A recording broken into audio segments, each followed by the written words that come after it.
Mana? Udah siap?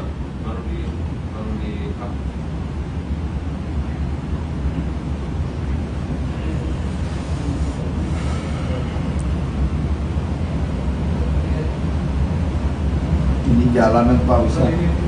Kenapa? Alhamdulillah. Ini nggak tahu ya. Sepi, Lebih ya? sepi. Saya tadi pagi dari rumah BSD Kalau hanya 30 Menit. 25 menit. Masya Allah. Masya Allah. Jadi, aduh, kayak apa ya? Kadang-kadang sedih. Ya, lihat itu sedih. Udah siap belum? Siap. Mungkin aja. Bismillahirrahmanirrahim. Assalamualaikum warahmatullahi wabarakatuh. Waalaikumsalam warahmatullahi wabarakatuh. Innal hamdalillah nahmaduhu wa nasta'inuhu wa nastaghfiruhu wa natubu ilaihi wa na'udzu billahi min syururi anfusina wa sayyiati a'malina may yahdihillahu fala mudhillalah wa may yudlil fala hadiyalah. Asyhadu an la ilaha illallah wahdahu la syarikalah wa asyhadu anna Muhammadan abduhu wa rasuluhu la nabiyya ba'dah. Ya ayyuhalladzina amanu taqullaha haqqa tuqatih wa la tamutunna illa wa antum muslimun. Fa inna asdaqal hadithi kitabullah wa khairal huda huda Muhammadin sallallahu alaihi wasallam wa syarrul umuri muhdatsatuha wa kullu muhdatsatin bid'ah wa kullu bid'atin dhalalah wa kullu dhalalatin finnar. Ikhwan dan akhwat yang dirahmati oleh Allah Subhanahu wa taala, para pendengar, para pemirsa yang dirahmati oleh Allah Subhanahu wa taala. Pada kesempatan kali ini kita akan membahas tentang permasalahan-permasalahan fikih yang terkait dengan mewabahnya virus corona di berbagai negara dan juga di negara kita, terkhususnya di kota Jakarta ya. Tentu ada hal-hal yang harus kita mengerti keterkaitan dengan tersebarnya wabah virus corona ini ya. Di mana apalagi WHO telah menyatakan bahwasanya virus corona atau COVID-19 ya telah meningkat derajat penyebarannya sehingga berubah dari tingkat wabah menjadi epidemi dan akhirnya sekarang menjadi pandemi ya, yang artinya sudah tersebar secara internasional dan susah untuk dicegah ya karena sudah tersebar dengan begitu cepat dan qadarullah ya. Sudah banyak kasus, lebih dari 100.000 kasus dan ribuan yang sudah meninggal dunia. Ini bukan perkara yang sepele dan qadarullah juga masuk ke negeri kita, terutama di Jakarta, dan kita dengar setiap hari bertambah ya orang-orang jumlah yang terjangkiti terkena virus COVID-19 tersebut. Maka ada beberapa hal yang perlu kita ketahui. Yang pertama, permasalahan fikih berkaitan tentang masuk atau keluar dari kota yang terkena wabah ya. Masuk atau keluar dari kota yang terkena wabah.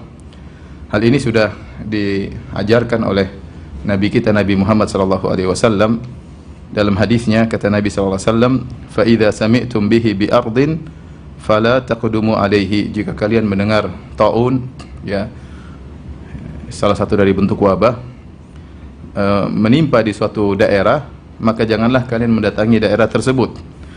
Wa idza waqa'a bi ardin wa antum biha, dan jika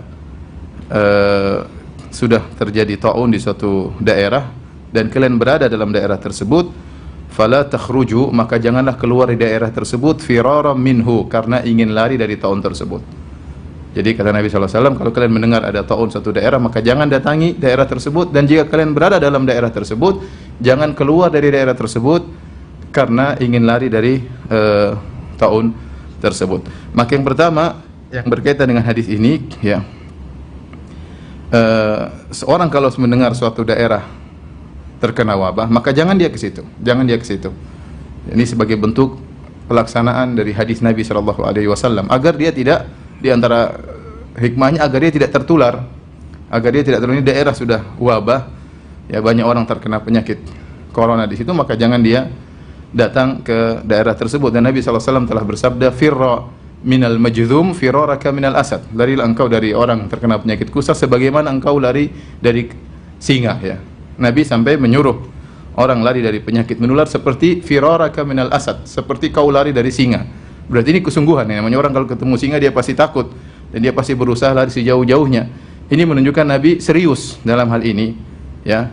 Karena ada hukum sebab akibat. Di antara akibat terjadinya penyakit adalah dengan sistem penularan, ya. Dengan sistem penularan semuanya dengan takdir Allah Subhanahu wa taala, ya. Tetapi di antara sebab terjadi Allah memberikan penyakit kepada sebagian orang dengan sistem penularan. Oleh karenanya Nabi menyuruh kita untuk ikhtiar untuk kabur dari sumber wabah, ya. Firra minal majdhum firaraka minal asad, kata Nabi, larilah dari sumber penyakit tersebut sebagaimana kau lari dari singa. Ini menunjukkan serius, tidak dianggap sepele. Nabi larang tidak boleh masuk dalam daerah tersebut, ya. Dan sesuai dengan ayat-ayat dan hadis-hadis di antaranya Allah Subhanahu wa taala berfirman, "Wala tulqu bi aidikum ila tahlukah." Janganlah kalian menjerumuskan diri kalian dalam kebinasaan, ya. Allah larang. Kalau kita tahu itu berbahaya, kalau kita tahu itu bisa menimbulkan kebinasaan, maka jangan ke areal tersebut, ya. Ini yang pertama, dari orang luar maka jangan masuk ke areal wabah, ya. Dan kalau kita mau praktekkan seperti sekarang, jika memang kondisi Jakarta sudah parah, ya, sudah pemerintah memandang atau pihak-pihak yang terkait yang mengerti tentang akan hal ini memandang bahwasanya Jakarta sudah harus lockdown misalnya, ya, dan semisalnya, maka tidak boleh ada orang datang ke sini. Orang luar jangan masuk ke sini, ya, tidak boleh masuk ke areal sini. Ya, misalnya ada keluarga mau datang ke Jakarta, kita bilang jangan.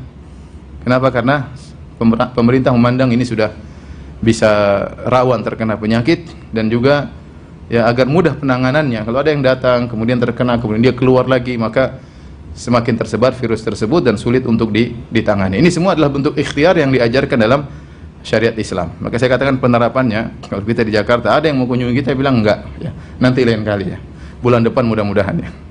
Bulan depan atau 2 pekan lagi mudah-mudahan, kalau sudah diizinkan oleh pemerintah, ya, kondisi sudah kondusif, maka silakan untuk datang mengunjungi kita. Adapun sekarang maka jangan. Kemudian yang kedua, sebaliknya, barang siapa yang berada dalam areal wabah tersebut, maka dia tidak boleh keluar dari lokasi tersebut, ya. Fala takhruju firaran minhu, kata Nabi, jangan kalian keluar dari areal tersebut karena ingin lari dari penyakit tersebut. Maka tidak boleh keluar dari areal wabah. Kita yang sudah berada di daerah yang dihukumi, ya, sumber wabah dan sudah mulai tersebar di berbagai tempat, bahkan saya dengar di setiap kecamatan ada yang terkena penyakit corona, ya, maka jangan kita keluar dari daerah ini, ya. Jangan keluar, sebisa mungkin jangan keluar, karena ada beberapa hikmah yang disebutkan oleh para ulama. Yang pertama yaitu agar tidak memperluas penularan. Yang pertama, agar tidak memperluas penularan. Apalagi orang tersebut sudah kena penyakit, ya. Yang tidak kena penyakit saja, yang belum divonis terjangkiti positif virus corona, tidak boleh keluar, apalagi yang sudah divonis positif virus corona, ya. Karena Nabi SAW bersabda, la turidu al-mumridha alal musih. Nabi SAW mengatakan, jangan kalian membawa onta yang sakit kepada onta yang sehat, ya. Ya, karena kalau onta yang sakit dibawa ke areal onta yang sehat, maka akan terjadi penularan. Maka demikian juga orang yang sudah berada dalam areal wabah, yang mungkin dia sakit atau dia membawa virus corona tanpa dia sadari, ya, karena masa inkubasi butuh 2 minggu, ya, maka jangan dia keluar, ya. Jangan dia keluar karena bisa mempengaruhi atau memperluas areal penularan virus COVID-19. Ini hikmah yang pertama disebut oleh para ulama kenapa tidak boleh keluar dari areal wabah. Hikmah yang kedua, ya, disebut oleh para ulama, ya, kalau orang-orang yang sehat, ya, jadi pembicaranya bukan cuma orang yang sakit nggak boleh keluar, orang yang sehat juga nggak boleh keluar. Orang yang sehat juga nggak boleh keluar. Kalau semua yang sehat kabur dari daerah tersebut, ya, kemudian pergi meninggalkan daerah tersebut, yang kuat, yang tidak tertular, maka lantas siapa yang mengurusi orang-orang yang sakit? Mereka butuh diperhatikan. Tatkala mereka sakit butuh diperhatikan, tatkala mereka meninggal dunia juga butuh diperhatikan, butuh disolatkan, butuh dikuburkan. Maka tidak boleh keluar, ya. Yang kuat mengurusi yang sakit, ya. Kalau semuanya keluar, maka akhirnya orang-orang yang sakit tidak ada yang menangani. Kemudian juga di antara hikmah yang disebut oleh Ibnu Hajar dalam Fathul Bari, ya, bahwasanya jika sebagian orang bertahan, ya lama-lama ya dia akan kuat menghadapi kondisi virus tersebut. Dan ini kenyataan, orang-orang yang bertahan akhirnya dia punya imun, ya, dia kuat hingga dia bisa mengalahkan virus tersebut, ya, setelah mengalami, ya, tahapan-tahapan tentunya, ya. Sehingga dengan kondisi yang sehat tadi dia bisa mengurusi orang-orang yang masih sakit. Kemudian juga di antaranya hikmahnya kenapa tidak boleh keluar, dikhawatirkan terjerumus dalam permasalahan akidah, yaitu perkataan seandainya, ya. Karena Nabi SAW melarang, Nabi mengatakan, ya, bahwasanya jika seorang melakukan sesuatu ternyata tidak sesuai dengan keinginannya, fala taqul law anni fa'altu kadza lakana kadza wa kadza. Maka jangan dia berkatakan seandainya saya melakukan demikian tentu sudah begini. Fa inna law taftahu amal syaitan. Karena law, seandainya akan membuka pintu syaitan. Kenapa orang yang keluar kemudian dia akhirnya selamat, seandainya dia selamat, dia akan berkata, ya, seandainya saya tidak keluar, saya tentu akan terkena penyakit. Ya, ini dilarang, ya, dilarang. Ya, kemudian juga yang di dalam sudah terkena penyakit, dia akan berkata, seandainya saya keluar tadi saya mungkin selamat. Sehingga membuka seandainya dilarang dalam agama. Mungkin dia selamat dari virus, tetapi dia terjerumus dalam kesalahan dalam akidah. Ya, dalam kesalahan dalam akidah. Yang terakhir para ulama menyebutkan di antara hikmah kenapa anda boleh keluar dari daerah yang terkena wabah, karena orang yang sabar di daerah yang terkena wabah dia bisa mendapatkan pahala mati syahid. Ya, apakah dia meninggal ataukah dia terjangkiti dan dia selamat, atau dia sehat, selama dia bersabar di daerah yang terkena wabah, ya, bersabar tidak mengeluh sama sekali, ya, dia tahu ini semua takdir Allah Subhanahu wa taala. Dia mengatakan la yusibana illa ma kataballahu lana, tidak akan menimpa kami kecuali yang sudah ditakdirkan oleh Allah Subhanahu wa taala, maka dia akan mendapatkan pahala mati syahid. Dan sebagaimana pernah saya jelaskan dalam tulisan sebelumnya tentang bahwasanya meninggal karena wabah corona dihukumi mati syahid, ya, maka orang yang mendapatkan pahala mati syahid bukan cuma yang mati syahid, ya, bahkan yang tidak mati syahid selama dia bersabar, dia menerima takdir Allah Subhanahu wa taala, tidak mengeluh sama sekali, dia juga bisa mendapatkan pahala mati syahid, ya. Ibnu Hajar Al-Haytami rahimahullah berkata, anna ajra syahid innama yuktabu liman lam yakhruj min baladi ta'un. Sungguhnya pahala orang mati syahid hanyalah ditetapkan bagi orang yang tidak keluar dari daerah wabah.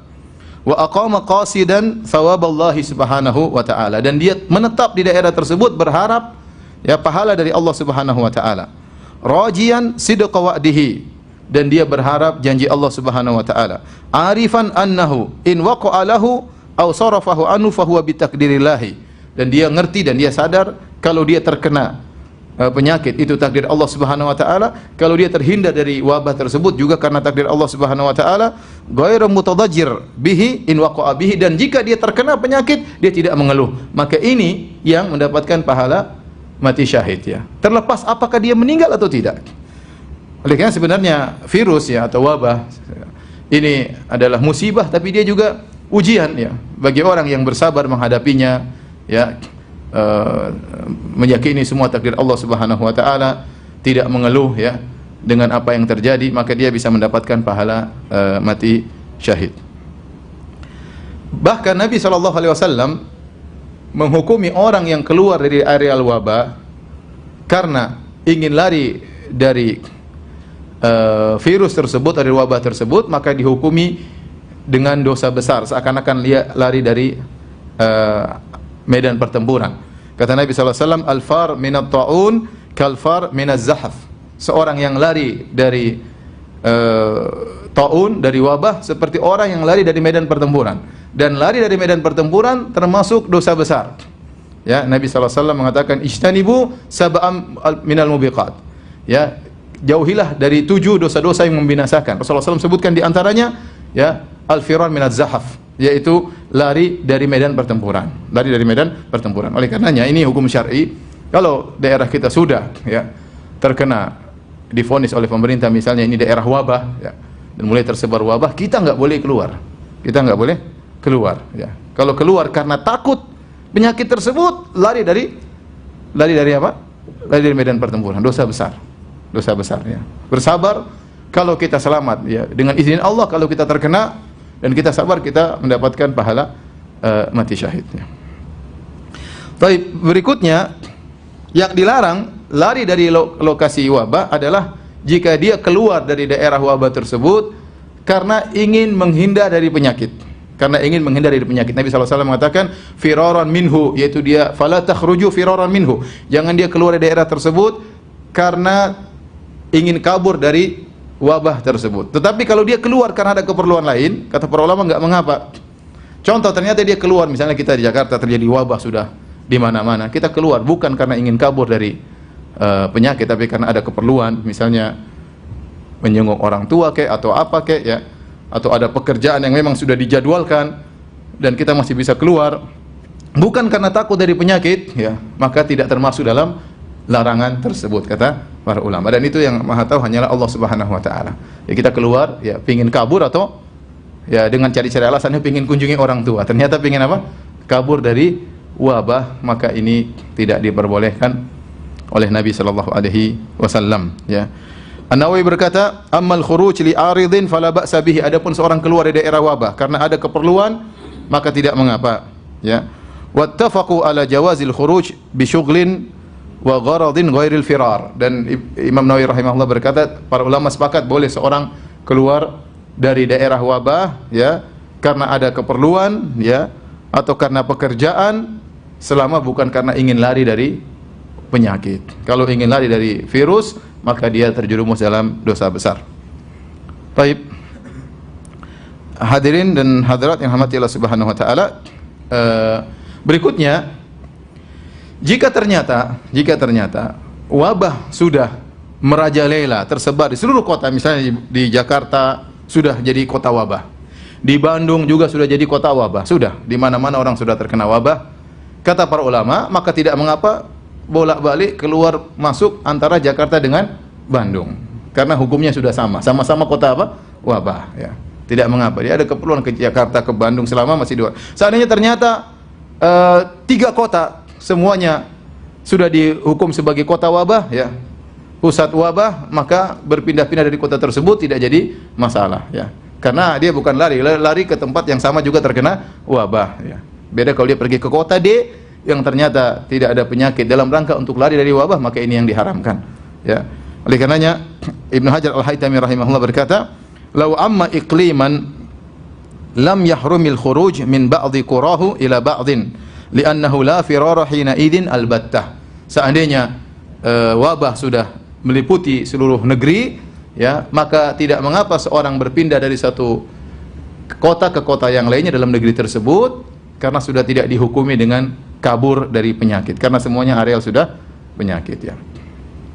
Makanya sekarang mungkin orang bertanya, "Ustaz, bolehkah kita pergi dari Jakarta?" Ya, kalau ternyata kota kita sudah dihukumi sebagai kota sumber wabah, hukum asalnya nggak boleh kita keluar, kecuali tadi ada keperluan yang benar-benar keperluan, bukan untuk lari dari penyakit. Misalnya, "Ustaz, saya ingin pergi ke pantai mana ya sama keluarga." Buat apa? Ya buat melarikan diri, ya nggak boleh. Buat liburan misalnya, ya lihat apa liburan sana, ya. Kalau kamu keluar ke sana dan ingin balik lagi, ya lain cerita, karena ada keperluan berarti, ya. Tapi kalau lari ke sana karena ingin kabur dari penyakit, maka hukumnya haram. Taib, ini yang berkaitan dengan hukum masuk keluar suatu daerah yang terkena wabah. Taib, yang berikutnya berkaitan dengan sholat berjamaah. Berkaitan dengan sholat berjamaah, apa saja permasalahan-permasalahan fikih yang berkaitan dengan sholat berjamaah. Taib, yang pertama, ya, pendapat yang terpilih, ya, dan hampir kita dapati fatwa-fatwa ulama, ya, baik ulama dahulu maupun ulama sekarang, ya, yang berkompeten, mereka mengatakan jika, ya, sudah terjadi wabah, ya, di suatu tempat, ya, maka tidak mengapa seorang meninggalkan, ya, sholat berjamaah karena khawatir terkena penyakit wabah tersebut, ya.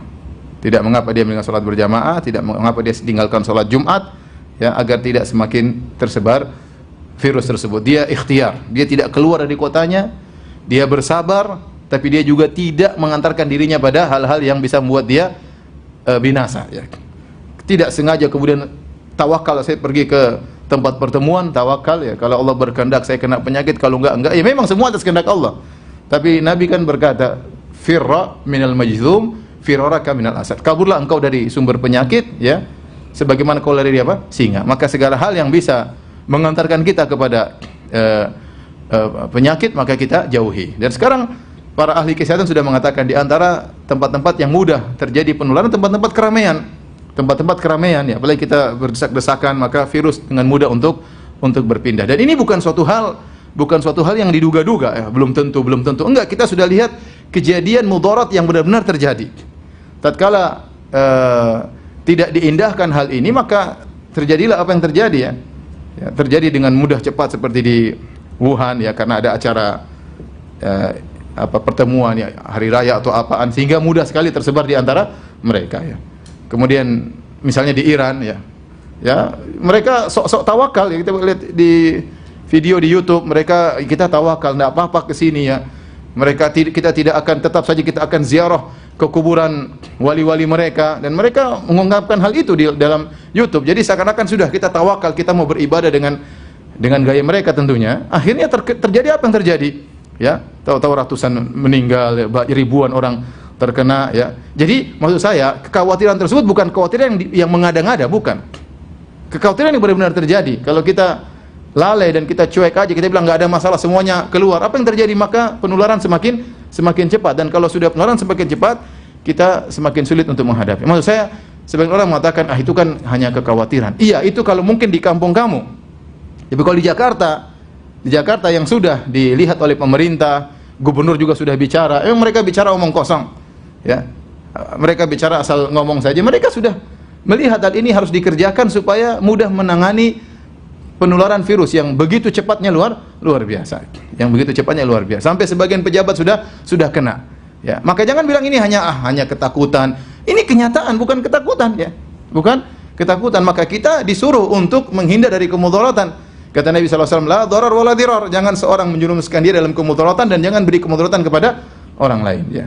Jangan beri kemudaratan kepada orang lain. Oleh karenanya pendapat yang benar ya, bahwasanya ya, berdasarkan dalil-dalil, seorang kalau khawatir terkena penyakit ya, atau khawatir menularkan penyakit ya, maka dia boleh tidak sholat Jumat dan tidak sholat berjamaah. Kita saja nggak tahu kita sedang berpenyakit atau tidak, karena masa inkubasi berapa? Dua minggu. Katanya sekarang virusnya semakin jago, bisa jadi masa inkubasinya bisa lebih panjang. Kalau bisa jadi kita berpenyakit, kita sentuh orang, akhirnya kita beri mudarat kepada orang lain ya. Kita tidak apa-apa tapi dia apa-apa. Ternyata dia tua, kita sehat, virus tidak bisa melawan kita, tapi orang tua ini akhirnya meninggal dunia. Makanya perlu kerjasama rame-rame antara penduduk Jakarta, harus mengerti akan hal ini, memikirkan dirinya dan memikirkan keluarganya dan memikirkan orang lain.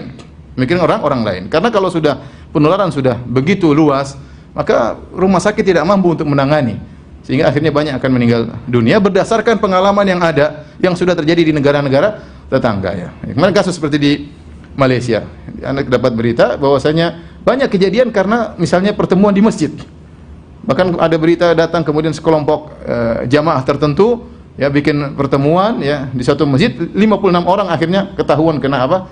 Kena corona dalam sekali pertemuan ya. Jadi bukan perkara yang dianggap sepele atau hanya sekedar menduga-duga, kekhawatiran yang berlebihan. Bukan kekhawatiran berlebihan, ini kenyataan. Ini kenyataan. Taib. Adapun dalil-dalil menunjukkan bolehnya kita meninggalkan sholat berjamaah atau sholat Jumat kalau memang kondisinya sudah parah. Ya, dan saya rasa Jakarta sudah berlaku karena Pak Anies sudah berbicara, Pak Jokowi juga sudah berbicara ya untuk menganjurkan ibadah di rumah. Berarti kondisi sudah, mereka sudah lihat suatu perlu untuk dilakukan. Di antaranya ya kita dapati bahwasanya kewajiban berjamaah bisa gugur kalau ada hal-hal yang menghalangi. Contoh hujan. Kalau hujan kita boleh tidak pergi ke masjidnya. Contohnya angin kencang. Para ulama sudah buku fikih mereka. Contohnya seorang sakit, ya, seorang sakit. Dia tidak pergi ke masjid ya. Bahkan wahal, becek, misalnya becek kemudian sulit ke masjid, maka tidak usah ke masjid. Kalau hujan saja boleh orang tidak ke masjid. Yang kalau kita kena hujan kita mati atau tidak? Tidak mati. Kita tidak mati. Kalau kita keluar becek, baju kita kotor-kotor, kita mati? Enggak mati. Ya, itu saja bisa membuat orang untuk tidak sholat berjamaah. Apalagi penyakit yang ada, yang nggak kelihatan ya, tapi ada, yang bisa saja terkena siapapun ya dalam keramaian-keramaian tertentu ya. Maka kekhawatiran tersebut tidak mengapa membuat seorang boleh untuk tidak sholat berjamaah. Di sini ada dua kaidah yang ingin saya sebutkan. Pertama, uzur yang membolehkan untuk tidak sholat berjamaah, itulah uzur yang membolehkan untuk tidak sholat Jumat. Uzurnya sama. Uzurnya sama. Jadi uzur yang membolehkan tidak sholat berjamaah, itulah uzur yang membolehkan untuk tidak sholat Jumat. Ya.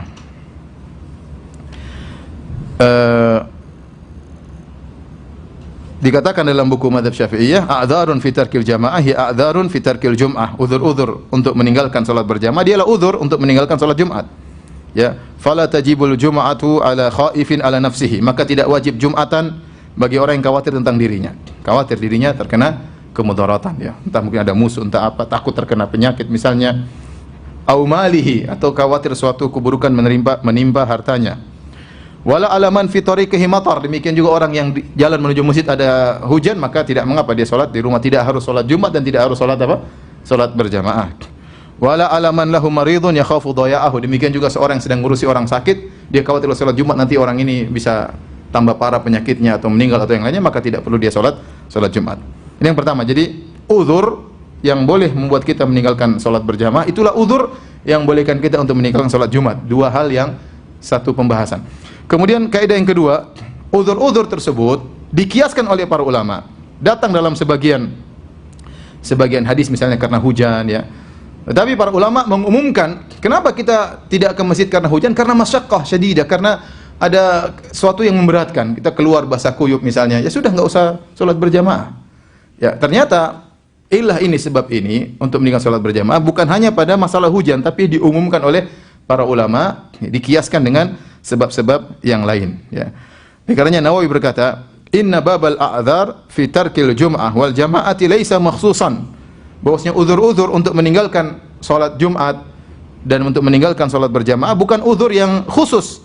Bal kullu ma lahiqa bihi masyaqqatan syadidatan fahuwa uzrun. Bahkan semua perkara yang bisa menimbulkan kesulitan ya, maka itu adalah uzur untuk meninggalkan salat berjamaah, untuk meninggalkan salat Jumat. Kemudian beliau berkata wal wahalu min hadza, di antaranya becek ya.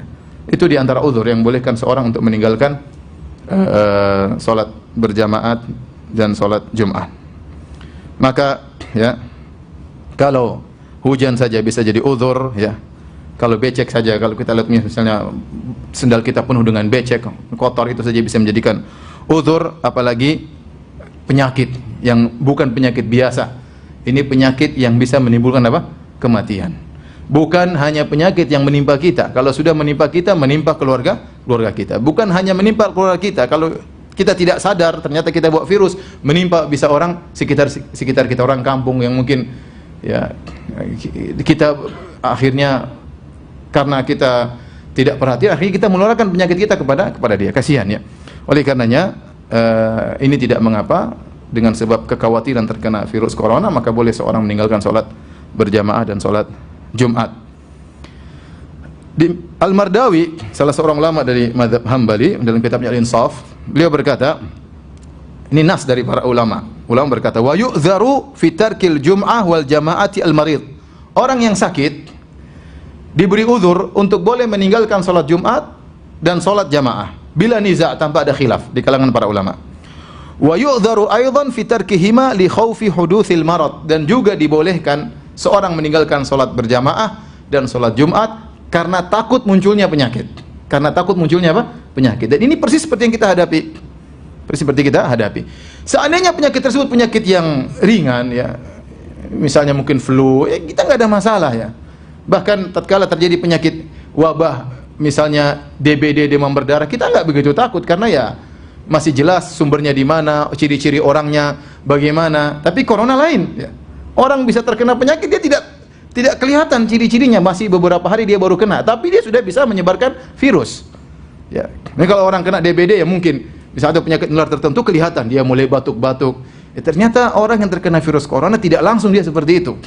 Dia bisa sehat seminggu pertama, atau bisa dia bahkan sehat terus, tetapi ternyata dirinya sudah membawa penyakit ya. Maka tentu ini hal lebih mengerikan, dan ternyata penyakit tersebut bisa menimbulkan kematian, Maka jika seorang meninggalkan salat Jumat atau salat berjamaah karena ketakutan akan hal ini, maka dibolehkan ya. Demikian juga tatkala kita salat, sekarang prakteknya kita salat, terkadang kita paranoid ya, pikiran kita kita tidak bisa hindari ya. Misalnya saya ngisi pengajian terakhir malam Jumat kemarin di salah satu masjid di Bekasi, rame orang, lantai 1 rame, lantai 2 rame, lantai dasar rame. Ya udah, malam Jumat kemarin saya takbir Allahu Akbar, sebelah batuk. Waduh. Ya saya mau santai aja tapi susah juga. Kemudian sebelah kiri lagi batuk. Kemudian belakang saya, ya saya tawakal, tapi terpaksa tawakal, sudah mau diapain? Mau liburkan pengajian sudah nggak bisa. Ya udah, tapi maksudnya tetap saja ada pikiran terganggu, kita kekhawatiran itu ada. Ya kalau Nabi SAW mengatakan la salata li hadrati ta'am, tidak ada salat berjamaah kalau makanan sudah hadir. Kenapa? Karena khawatir tidak khusyuk. Makan dulu kata Nabi SAW. Wala wa huwa yudafil akhbathan, orang yang menahan buang air besar, buang air kecil, menahan angin, maka tidak ada salat berjamaah baginya, suruh buang hajat dulu. Kenapa tidak ada salat berjamaah baginya? Karena dia khawatir terganggu pikirannya, terganggu, tidak khusyuk. Apalagi kemudian kita salat was-was dalam diri kita. Ya, was-was dalam syariat tidak membani kita untuk seperti ini. Untuk kemudian nekat ya. Meskipun was-was, tapi saya katakan, saya berbicara tentang diri saya saja ya, tetap saja ada was-was ya. Sebelumnya ya, sekitar 4 minggu yang lalu saya pergi ke Singapura ya. Sudah ada orang terkena virus. Saya pergi ke Johor, sudah ada orang kena virus corona di sana. Tapi saya tidak ada paranoid ya, karena saya maksudnya belum separah yang disebutkan, sudah ada orang-orang kena penyakit corona. Tapi begitu saya sudah di sini, kemudian ada pengumuman dari pemerintah secara resmi, jumlah yang semakin bertambah, belum lagi ada laporan-laporan di luar dari laporan pemerintah misalnya, maka ya wajar kalau kemudian orang khawatir. Itu wajar ya. Maka ini di antara hal yang menguatkan, ya sudah, kalau daripada kamu sholat was-was terus ya, was-was terus, ada orang tiba-tiba samping, aduh, bingung kita gini gimana ini, mau kita ya, kemudian dia misalnya, kemudian dia bersin keluar, kita jadi gelisah ya, sudah mending di rumah aja ya. Sholat juga was-was ya, mau sholat imamnya batu-batu, biasanya kalau imam sudah batu, jamaahnya latah, batu-batu semuanya, dan kita akhirnya was-was ya. Wajar, kita manusia ya, mau diapain nih?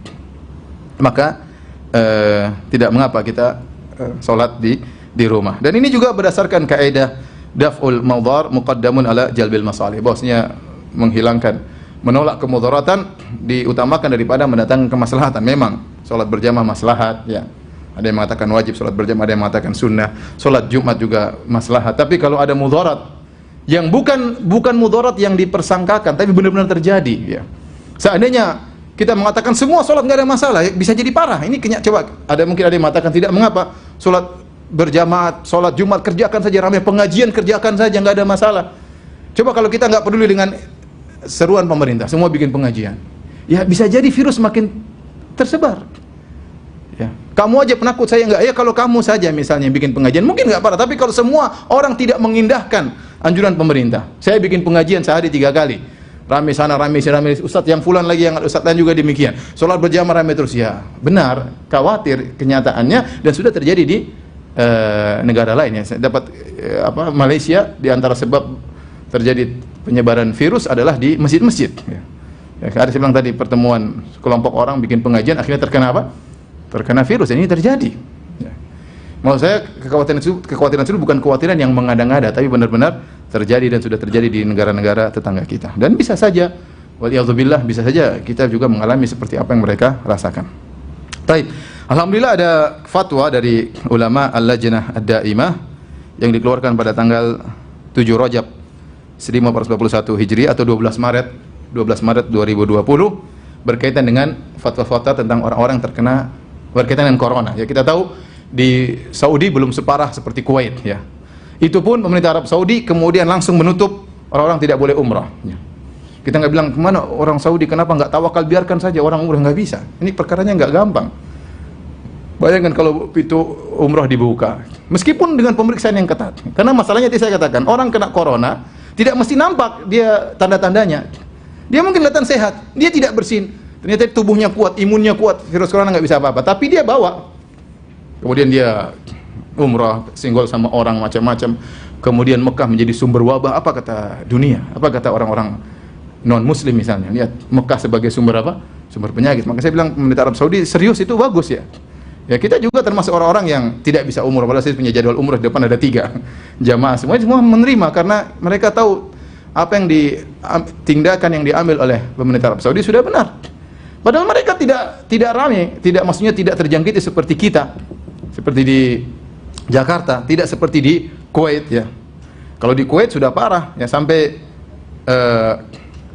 salah seorang ulama bernama Syekh Utsman Khamis ya, beliau sempat menyampaikan pengajian beberapa minggu sebelumnya. Beliau mengatakan sudah bertawakal, tidak apa-apa kita ke masjid, nggak ada masalah, jangan khawatir, yang penting kita berdoa. Kemudian beliau cabut pernyataan beliau. Beberapa hari lalu beliau cabut, beliau mengatakan kita ikut pendapat para majelis ulama di Kuwait, tidak boleh ada yang ke masjid. Beliau cabut. Kenapa? Kondisi semakin apa? Semakin parah. Maka saya katakan hukumnya tidak sama mungkin Jakarta dengan tempat lain. Tempat lain mungkin boleh seorang apa? Masih ke masjid karena kondisinya belum seperti Jakarta. Tapi kalau Jakarta, Pak Anies hafizahullah sudah menyatakan, Pak Jokowi hafizahullah juga sudah menyatakan bahwasanya kondisinya sebaiknya ke rumah. Berarti ada sesuatu yang harus dikhawatirkan ya, untuk bisa penanganan agar virus tidak semakin tersebar. Tapi maksud saya, inilah fatwa dari ulama Al-Lajnah Daimah dari Arab Saudi pada tanggal 12 Maret 2020. Di antara fatwa tersebut intinya orang yang sudah terkena penyakit maka tidak boleh ke masjid, dilarang. Atau tanda-tanda penyakit maka dilarang ke masjid. Adapun orang yang sehat bagaimana? Kata mereka, man khasya an yatadarrar aw yadhurru ghairahu fayurakhas lahu fi adami syuhudil jum'ah wal jamaah. Adapun orang yang takut untuk mendapat kemudaratan, dia tahu dia tidak sakit, tapi dia takut dapat apa? Kemudaratan, ya. Au yadurru ghairahu, atau dia bisa beri kemudaratan kepada orang lain, ya. Bisa jadi dia punya virus dan dia tularkan kepada orang lain. Fa yurakhasu lahu fi adami syuhudil jum'ah, maka diberi keringanan baginya untuk tidak hadir salat Jumat, wal jamaah, dan juga tidak hadir untuk salat berjamaah. Liqaulihi sallallahu alaihi wasallam, karena sabda Nabi sallallahu alaihi wasallam, la dharar wa la dhirar, tidak boleh ada kemudaratan, baik memberi mudarat kepada diri sendiri atau beri mudarat kepada orang lain. Wa fi kulli ma dzukir idza lam yashhadil jum'ah fa innahu yusalliha zuhran 4 rakaat. Dan kalau seorang tidak hadir salat Jumat, maka dia ganti salat di rumahnya, salat zuhur 4 rakaat ya. Kalau tidak salat Jumat maka ganti salat zuhur 4 rakaat. Ini fatwa terbaru dari Lajnah Daimah.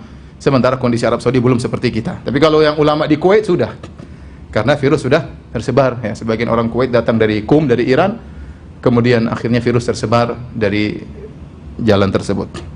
Taib. Di antara masalah fikih yang berkaitan masalah sholat berjamaah ya. Apakah boleh seorang muadzin tatkala kondisi wabah sudah semakin parah, kemudian ada penegasan dari pemerintah untuk mengucapkan ala sallu fi rihalikum atau sallu fi buyutikum, salatlah di rumah kalian ya, maka boleh tentunya ya, boleh tentunya ya, sebagaimana kalau datang hujan atau angin kencang, maka seorang muadzin boleh menambahkan dalam azannya sallu fi buyutikum, salatlah kalian di rumah-rumah kalian. Salatlah misalnya hujan kencang, salat di rumah ya, dan itu sunnah mengucapkan demikian. Demikian angin kencang atau sesuatu yang berbahaya, sallu fi buyutikum, salatlah di rumah-rumah kalian ya. Maka demikian juga kalau sudah wabah dikhawatirkan ya, dengan berkumpul di masjid bisa menimbulkan perkumpulan apapun ya, mau di masjid mau dimanapun ya, bisa menimbulkan penularan, maka tidak mengapa seorang muadzin mengucapkan sallu fi buyutikum. Saya ingatkan lagi bahwa ini hukum berbeda satu kota dengan kota yang lainnya. Mungkin misalnya kota di mana, di Lombok ya, tentu tidak sama Jakarta. Mereka belum apa-apa, silakan jalankan kegiatan seperti biasanya ya. Ya, karena yang bisa menentukan itu parah atau tidak pemerintah. Ya, mereka yang punya peralatan dan punya sistem untuk mengetahui ini sudah pada tingkatan berbahaya atau tidak, perlu melarang masyarakat untuk berkumpul atau tidak. Kita tinggal taat kepada apa? Pemerintah. Kalau pemerintah mengatakan sudah hindari perkumpulan, ibadah di rumah masing-masing, ya kita kerjakan saja. Apalagi MUI ternyata juga sudah mengeluarkan apa? Fatwa. Kemudian di antara permasalahan fikih, bolehkah sholat memakai masker? Ya. hukum asal solat memakai masker atau menutup mulut, ya, atau menutup mulut begini, solat sambil diem atau dengan menutup sesuatu di mulut, hukum asalnya makruh, ya. Dalam satu hadis Rasulullah SAW Rasulullah SAW melarang an yughtiya rajulu fahu, melarang seorang menutup mulutnya tatkala sedang salat. Apa hikmahnya? Khilaf di kalangan para ulama mazhab. Ada yang mengatakan seperti ulama Hanafiyah, maksudnya orang yang beribadah sambil menutup mulut seperti orang-orang Majusi, dan kita dilarang untuk bertasyabbuh meniru orang Majusi, ya. Kemudian juga ada yang mengatakan ini adalah bentuk gulu, berlebih-lebihan dalam ibadah. Makanya wanita juga kalau sholat jangan pakai cadar, ya. Ngapain sholat pakai cadar? Ya sudah, kalau sholat buka cadarnya, kecuali di depan para lelaki yang bukan mahramnya, dia boleh sholat pakai cadar karena ada keperluan. Tapi kalau di rumah jangan pakai cadar. Bentuk gulu fiddin, berlebih-lebihan, ekstrim dalam beragama. Sebagian ulama lagi mengatakan sholat sambil menutup wajah adalah bentuk takabur, kesombongan. Intinya ini sebab yang disebut oleh para ulama ada 3 selama saya baca tadi. Pertama karena tasyabuh dengan orang-orang Majusi yang beribadah sambil menutup mulut. Yang kedua adalah berlebihan dalam agama. Yang ketiga adalah takabur, bentuk sombong dalam beribadah. Beribadah kita buka wajah di hadapan Allah Subhanahu wa taala. Tapi para ulama 4 mazhab mengatakan hukumnya makruh. Kalau seorang salat tutup mulutnya, salatnya tetap sah, dan dia melakukan suatu hal yang makruh. Tidak sampai pada haram, apalagi membatalkan salat. Tetapi kalau ada keperluan, maka tidak mengapa seorang salat sambil menutup mulutnya. Di antaranya disebutkan oleh banyak ulama, di antaranya Al-Khattabi, misalnya seorang tatkala dia menguap, maka dia boleh tutup mulut. Kan sunahnya seorang menguap tutup apa? Mulut. Dalam salat dia menguap, dia tutup mulut. Boleh karena ada keperluan. Kemudian juga ulama yang lain menyebutkan di antara keperluan, misalnya seorang bekerja, pekerjaannya membutuhkan tutup mulut, ya. Dia tidak lepas setelah dia bekerja, mungkin ada apa-apa, atau dia pekerjaannya di tengah padang pasir yang debu kesana kesini, maka dia sholat sambil tutup mulutnya, tutup hidungnya, nggak ada masalah. Demikian juga karena penyakit, baik khawatir terkena virus atau khawatir menularkan virus, maka tidak ada masalah seorang sholat sambil menutup mulutnya atau menutup hidungnya. Hukum asalnya makruh, tetapi kalau ada kebutuhan maka hilang kemakruhan tersebut. Kemudian masalah berikutnya, hukum kunut nazilah di saat wabah menyebar. Ini sudah ada fatwa dari Majelis Ulama Indonesia tentang dianjurkan untuk apa kunut nazilah. Tentu mau ikut fatwa MUI silahkan, tapi secara umum ini masalah khilaf di kalangan para ulama. Masalah khilaf di kalangan para ulama, ya. Secara umum para ulama sepakat untuk kunut nazilah. Kunut kalau ada musibah boleh. Semua mazhab, 4 mazhab membolehkan kunut kalau ada musibah, ya. Yang khilaf kalau kunut subuh, kalau tidak ada apa-apa kunut subuh tiap hari, itu ada khilaf. Tetapi kalau ada musibah, kemudian imam kunut, maka ini sepakat ulama. Cuma mereka khilaf bagaimana kalau musibah tersebut ternyata wabah. Apakah boleh kunut atau tidak? Secara umum 2 pendapat. Jumhur ulama mengatakan boleh. Semua hal yang dikhawatirkan, semua musibah bentuknya apapun, boleh seorang untuk kunut, ya. Boleh seorang untuk apa? Kunut, ya. Karena musibah banyak. Ada musibah peperangan, ada musibah musuh datang, ada musibah musim kekeringan, kemarau, ada musibah wabah misalnya, maka boleh kunut, ya, untuk menghilangkan wabah. Adapun mazhab Hambali sebagaimana dikatakan oleh Al-Bahuti, ya, dia mengatakan la yaqnut li raf'il waba fil azhar, bahwasanya tidak kunut, ya, gara-gara untuk menghilangkan wabah, menurut pendapat yang kuat. Li'annahu lam yathbutil qunut bihi, lam yathbut al-qunut fi ta'un amwas wala fi ghairihi, wa li'annahu syahadatun lil akhyar wala yus'alu raf'uhu. Kata beliau, kenapa? Karena tidak ada dalil para sahabat tatkala tertimpa ta'un, ya, kemudian mereka ta'un amwas, ini ta'un yang terjadi pada abad 18 Hijriah di salah satu daerah di negeri Syam. Suatu kota disebut Amwas, sehingga dinisbahkanlah nama ta'un tersebut, wabah tersebut, kepada kota tadi, ya. Para sahabat tidak melakukan kunut, ya. Ya. Saya cerita tentang ta'un Amwas ini. Ta'un Amwas ini terjadi di zaman Khalifah Umar bin Khattab radhiyallahu anhu, tatkala menjadi khalifah abad 18 Hijriah. Ketika itu yang menjadi gubernur di negeri Syam adalah Abu Ubaidah bin Al-Jarrah, sahabat radhiyallahu anhu, yang termasuk dari al-asyra al-mubasysyirina bil jannah, 10 orang sahabat yang jadi masuk surga. Di antaranya Abu Ubaidah bin Al-Jarrah radhiyallahu ta'ala anhu. Dia jadi gubernur. Ketika itu terjadi wabah taun di negeri Syam, ya. Maka Umar menulis surat, Umar khalifah menulis surat kepada Abu Ubaidah bin Al-Jarrah, ya, agar membuat orang-orang naik ke atas. Jangan menetap di daerah bawah karena wabah bisa semakin tersebar. Suruh naik ke gunung-gunung. Ya. Bahkan Umar menyuruh dia datang ke Madinah, ya. Tetapi Abu Ubaidah tidak mau. Dia tidak mau. Dia tidak menjalankan perintah Umar. Bahkan dia belum terkena wabah, dia berdoa. Ya, sungguhnya ini wabah, ya. Dan dia berkata, as'alullaha an yuksim minhu li hadzan li, ya. Kata dia, ya aku berdoa kepada Allah agar aku terkena wabah tersebut. Karena ini adalah mati syahid dan dia kena wabah. Akhirnya Abu Ubaidah bin Al-Jarrah meninggal dunia. Kemudian digantilah dengan gubernur berikutnya Muaz bin Jabal radhiyallahu anhu, sahabat yang mulia juga. Kemudian terkena wabah lagi. Sama daerah tersebut di negeri Syam terkena wabah. Maka Muaz bin Jabal sama, dia berdoa, dia khutbah di hadapan rakyatnya, di hadapan orang-orang. Dia berkata, aku berdoa kepada Allah agar wabah ini mengenaiku dan mengenai keluargaku. Dan ternyata dia kena wabah. Karena ingin apa? Mati syahid. Dia kena wabah dan kemudian kena, 2 istrinya juga kena, anaknya juga kena. Tapi disebutkan sebelum dia meninggal dia melihat tangannya, dia mengatakan aku ingin keluar dari dunia tanpa ada sedikit pun dunia di tanganku. Dan akhirnya meninggal dunia. Kemudian diganti dengan gubernur yang ketiga Amr bin Al-As radhiyallahu taala anhu. Amr bin Al-As radhiyallahu anhu ketika datang wabah, dia punya sikap yang lain. Dia sama dengan Umar bin Khattab radhiyallahu anhu, maka dia menyuruh para orang-orang masyarakat untuk naik ke gunung-gunung, ya. Dia mengatakan sesungguhnya wabah ini yash'il ishti'alan nar, bahwasanya wabah ini menyala seperti nyala api. Pergilah kalian ke gunung-gunung, ya, ke gunung-gunung agar wabah tidak mengenai. Akhirnya mereka naik ke gunung. Mereka tidak ke kota yang lain, tapi menghindar ke gunung-gunung. Akhirnya wabah tersebut diangkat oleh Allah Subhanahu wa taala dan kabar ini sampai kepada Umar bin Khattab dan Umar tidak mengingkari. Artinya Umar membenarkan perbuatan siapa? Amr bin Al-As radhiyallahu taala anhu. Taun tersebut, wabah tersebut membuat sahabat-sahabat meninggal sampai 25.000 sampai 30.000 orang meninggal tatkala itu. 25.000 sampai 30.000 orang meninggal. Bahkan disebutkan di antaranya puluhan anak-anak Anas bin Malik meninggal dalam kasus wabah tersebut. Ini dijadikan dalil oleh ulama Hanabilah bahwasanya tidak perlu kunut, ya, tatkala terkena wabah. Kenapa? Karena wabah adalah syahadah, pahalanya mati syahid. Maka kita kenapa minta kepada Allah agar menghilangkan kesempatan untuk dapat pahala mati syahid? Maka tidak perlu kunut.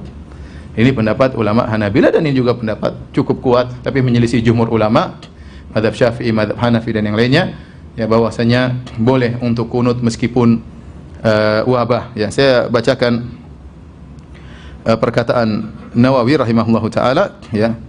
As-sahih masyhur annahu in nazalat nazilatun ka'aduwin wa qahtin wa wabain, ya, wa atshin wa dhararin zahir fil muslimin wa nahwi dzalik qanatu fi jami' shalawatil maktubah. Pendapat yang masyhur, ya, bahwasanya jika terjadi musibah menimpa kaum muslimin, baik datangnya musuh yang menyerang atau musim kemarau atau wabah atau kehausan yang luar biasa atau kemudaratan apapun, maka boleh mereka kunut salat dalam salat 5 waktu. Dan ini juga disebut oleh Syirbini dalam Mughnil Muhtaj, ya, yusannul qunutu ba'da tahmid fi i'tidali akhiratin sa'iri ay baqi al-maktubat lin nazilah allati nazalat ka'an nazala bil muslimin khaufun aw qahtun aw waba'un aw jaradun aw nahwaha. Disunahkan untuk kunut setelah sami Allahu liman hamidah pada rakaat yang terakhir, i'tidal, sami Allahu liman hamidah baru baca doa kunut, ya. Dan di salat 5 waktu seluruhnya. Jika terjadi musibah menimpa kaum muslimin, baik ketakutan atau musim kemarau atau wabah atau belalang yang datang kemudian merusak tanaman atau yang semisalnya. Ini pendapat jumhur ulama. Wallahu a'lam bishawab. Saya lebih condong pada pendapat jumhur ulama. Ini yang difatwakan oleh MUI Indonesia, bahwasanya tidak mengapa kita kunut nazilah dalam rangka mengangkat wabah, ya. Meskipun itu adalah sebab untuk mati syahid. Sama, mereka sepakat, 4 mazhab sepakat. Kalau ada musuh datang menyerang boleh kunut enggak? Boleh kunut nggak kalau musuh datang menyerang? Mereka sepakat boleh. Mereka cuma khilaf masalah apa? Wabah. Bukankah musuh kalau datang menyerang sebab mati syahid? Sebab mati syahid nggak? Tapi boleh kita berdoa agar musuh dikalahkan. Boleh. Oleh karenanya yang benar kita dianjurkan untuk berdoa kapan saja. Berdoa kapan saja. Antum sakit, benar sakit itu menghilangkan dosa-dosa. Tapi boleh nggak kita berdoa agar sakit kita hilang? Boleh. Padahal sakit adalah penyebab gugurnya dosa. Jangan kita bilang udah sakit aja dosa semakin berguguran. Kita boleh berdoa dan tetap aja sakit tersebut mengena dosa tetap berguguran. Sama dengan wabah, kita sabar, kita bersabar, kita boleh berdoa agar hilang penyakit tersebut. Kalau kena, kita dapat pahala mati syahid ya. Tetapi boleh kita berdoa untuk menghilangkan ketakutan atau wabah tersebut. Taib, kalau kita memilih pendapat, kalau memilih pendapat tidak kunut ya selesai, nggak ada masalah. Cukup dengan doa-doa keseharian. Ya, mungkin dalam khutbah Jumat, kemudian dai-dai, khotib-khotib berdoa agar diaminkan oleh para jamaah, ya, selesai mazhab Hambali. Tapi kalau kita milih pendapat jumhur bahwasanya boleh kunut, maka kapan kita kunut? Ada khilaf di kalangan mereka. Ada khilaf di kalangan mereka. Seperti mazhab Hanafiyah mengatakan hanya kunut di salawat jahriyah, salat isya, salat maghrib sama salat subuh. Ya, adapun mazhab Syafi'i, mazhab Hambali ya, kalau kunut nazilah boleh seluruh solat kecuali solat Jumat. Kecuali solat Jumat. Kata mereka Jumat nggak perlu kunut karena imam khatib sudah berdoa di mimbar, jadi nggak perlu kunut. Pendapat yang dipilih oleh mazhab Syafi'i maksudnya kunut dalam setiap solat. Ya. Mau solat 5 waktu, solat sirriyah, solat jahriyah, demikian juga solat Jumat. Lantas bagaimana kalau kita solat sirriyah, imam tetap misalnya solat duhur, maka pada rakaat keempat, maka dia berdoa kunut dengan suara yang didengar dan makmum mengaminkan. Ya. Dan ini kita praktekkan di Madinah. Kunut nazilah. Ketika ada penyerangan di Palestina, ketika ada penyerangan di mana ya, masjid-masjid pada kunut. Ya, saya sering kunut nazilah di kota Madinah. Bahkan salat duhur, salat asar kita kunut. Ya, kita kunut mendoakan saudara-saudara kita yang sedang ditimpa dengan musibah, meskipun tidak diekspos, tapi demikianlah praktek masyarakat di Madinah seperti itu. Ya, kalau ada musibah besar maka mereka kunut 5 waktu, kita kunut salat duhur, kunut salat asar, bukan cuma salat subuh. Baik. Permasalahan berikutnya, hukum memakai hand sanitizer ya apa? Apa baca bahasa Inggrisnya gimana? Hand sanitizer. Ya sudah itulah ya. Hand sanitizer yaitu pembersih tangan ya. Masalahnya, pembersih tangan hand sanitizer itu mengandung alkohol 60% atau 70%. Nah, apakah kalau kita sudah pakai hand sanitizer, kita mau sholat perlu dicuci ataukah sholat wudu kita batal? Jawabannya tidak ya. Wudu tidak batal dan tidak perlu dicuci, langsung sholat nggak ada masalah ya. Karena hand sanitizer bukan khamar. Khamar bukan alkohol. Pendapat yang benar tidak semua alkohol itu apa? Khamar. Khamar itu suatu yang dicampur dengan alkohol sekian persen yang bisa menimbulkan apa? Mabuk. Itu namanya khamar, minuman. Itu pun diharamkannya untuk diminum. Adapun jika terkena tubuh, pendapat yang benar dia bukan najis, tinggal dibersihkan. Ini bukan najis. Ya. Banyak orang salah paham. Mereka menyangka kalau seorang menyentuh najis, wudunya batal. Seperti ibu-ibu yang kemudian mencebok anaknya. Dia menyangka bahwasanya wudunya batal. Padahal tidak. Bukan pembatal wudu menyentuh najis. Kalau ada keperluan menyentuh najis, maka tinggal kita cuci tangan kita dan wudu kita tidak batal. Itu kalau perkara najis. Apalagi tidak najis. Khamar pendapat yang benar bukan najis. Apalagi alkohol yang bukan khamar. Apalagi alkohol 70% yang bukan khamar. Jadi yang benar, kalau seorang pakai hand sanitizer, maka dia mau cuci silakan, juga nggak ada masalah ya.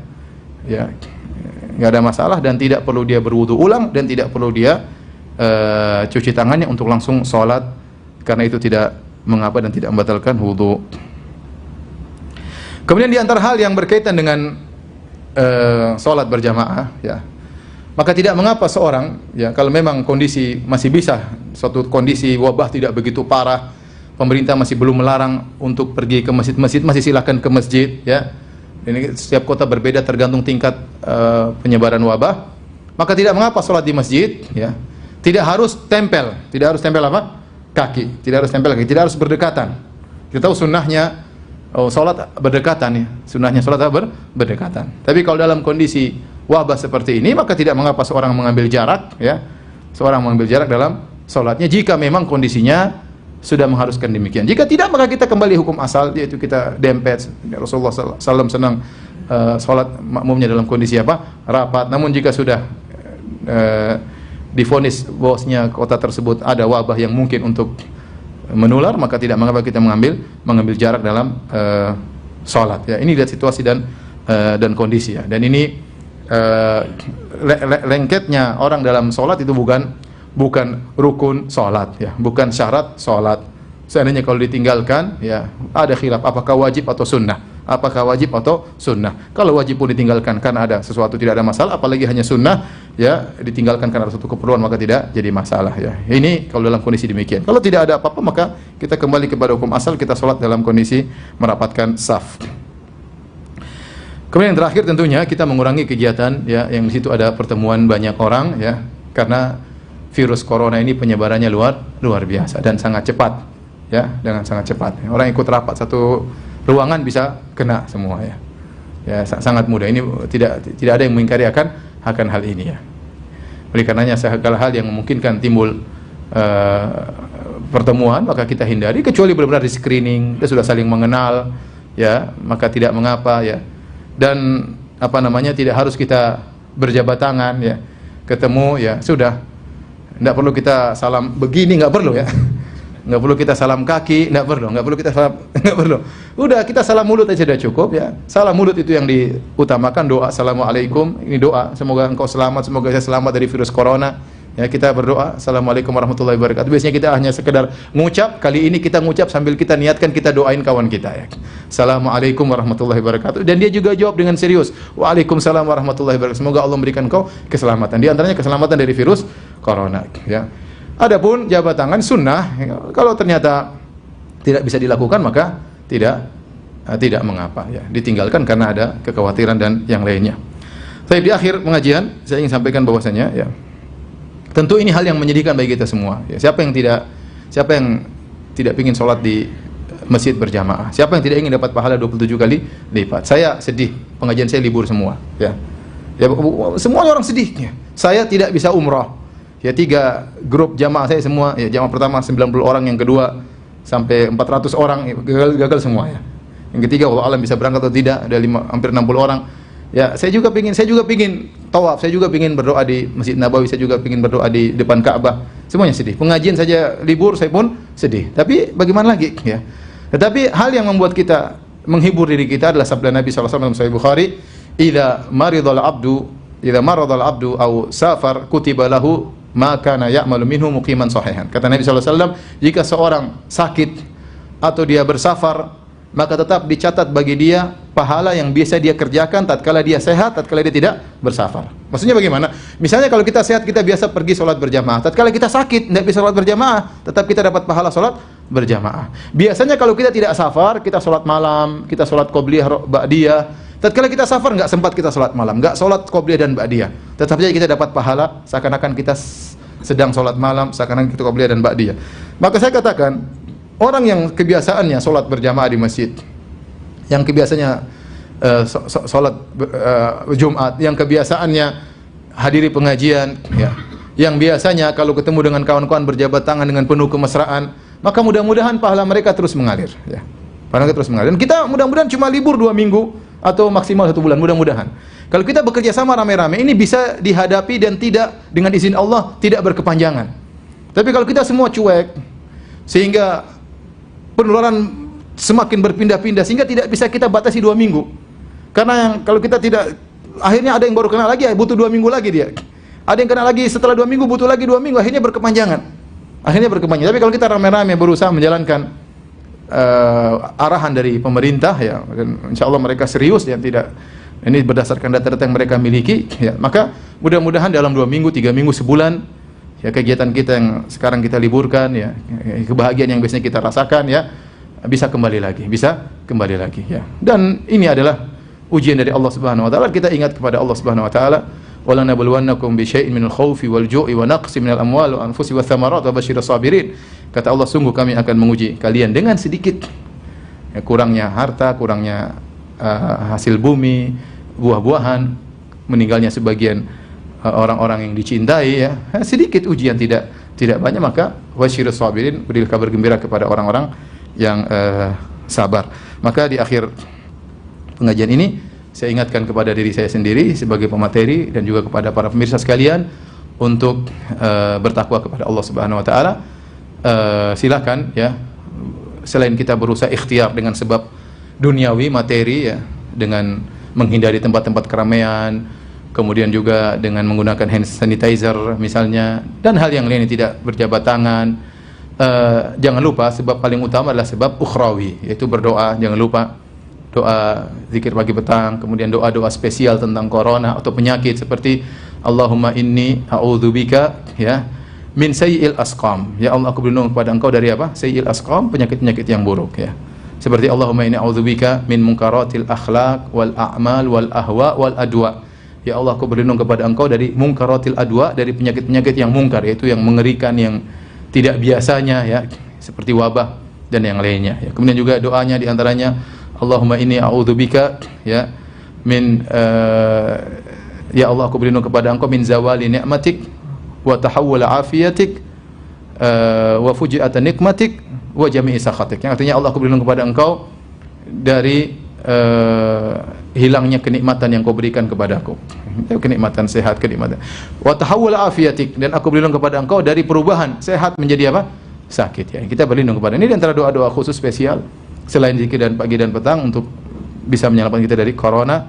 Dan jangan lupa silakan baca tulisan Syekh Abdul Razak hafizahullah taala tentang 10 sebab untuk terhindar dari corona. Di antaranya kita bertakwa kepada Allah. Sungguhnya ya, apapun yang terjadi, kalau kita qadarullah ternyata la qadarullah ternyata kita terkena penyakit corona, kita bersabar kemudian meninggal, toh mati syahid. Lihat para sahabat tadi, bahkan mereka ingin meninggal karena apa? Penyakit wabah ya. Ya. Kita tidak iman seperti mereka mungkin. Tidak berdoa ya Allah kenakanlah aku corona. Kita enggak seperti mereka ya. Ya. Tetapi kalaupun terkena, kita bersabar ya. Kita enggak tahu kalau kita hidup lebih panjang apakah kebaikan yang kita lakukan atau kemaksiatan yang kita lakukan. Maka apapun yang terjadi, apa kita sehat ataukah kita terkena penyakit, kita bersabar kepada Allah Subhanahu wa taala dan jangan menggampangkan masalah-masalah ini kemudian meremehkan ya. Oh tenang, penyakit ini enggak bisa kena Indonesia. Indonesia orangnya kuat-kuat misalnya ya. Jangan karena kita sudah makan beras misalnya atau apakah makan pete makanya kita enggak bakalan kena. Enggak usah gitu-gitu, serahkan kepada Allah ya. Enggak usah kita sesumbar. Sesumbar akhirnya terjadi apa yang terjadi. Bahkan pejabat pun kena ya. Berarti kondisinya bukan sepele ya. Kalau pejabat sudah kena ya, kemungkinan yang bisa juga kena ya. Ini saja mungkin Allah alam bisawab yang bisa sampaikan. Ada yang bertanya, saya persilahkan.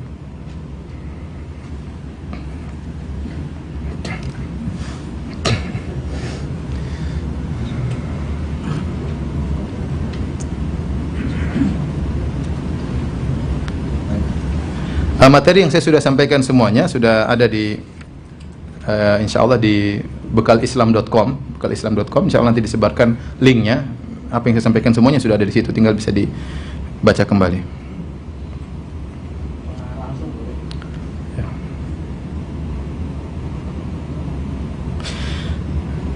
Ini pertanyaan berkaitan dengan masalah sakit. Apabila orang tua kita sebelum meninggal mengalami sakit terlebih dahulu dan ada sholat yang tidak dikerjakan selama sakit, apakah ada ketentuan untuk bayar fidyah? Ini tidak ada. Ini tidak ada. Ini disebut oleh sebagian fuqaha, tapi adalah perkara bid'ah yang tidak pernah disebutkan oleh fuqaha mutaqaddimin. Para fuqaha yang terdahulu enggak ada yang menyebut. Ini muncul di fuqaha mutaakhirin ya, bahwasanya kalau orang tidak sholat maka bayar fidyah, dan ini tidak benar ya. Cukup kita berdoa kepada Allah agar mengampuni ya, orang tua kita. Tidak perlu bayar fidyah berapa sholat yang dia tinggalkan. Tapi ada yang bertanya? Kalau tidak ada maka ada. Tidak ada lagi ditulis. Kalau nggak bisa nggak ada pertanyaan, jangan dipaksa bertanya.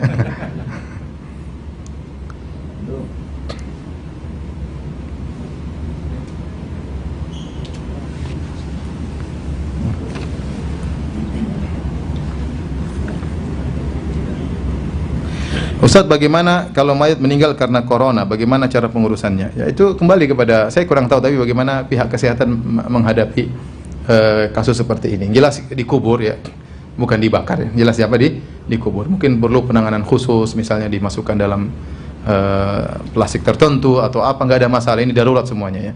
Darurat semuanya ya, kemudian kalau sudah disterilkan ya atau bagaimana ya, kita tetap sholatkan, ya, dia butuh doa untuk kita doakan ya. Intinya ini perlu pembahasan khusus ya. Saya sampai sekarang saya tidak tahu bagaimana apa yang terjadi pada orang terkena corona, bagaimana mayatnya, sejauh mana mayat tersebut masih memiliki penularan, apa bisa ditangani dengan cara tertentu, saya tidak tahu. Ini dokter mungkin yang lebih tahu ya. Di balik itu tentu ada fikih tersendiri. Allah alam bisawab. Ada lagi yang bertanya?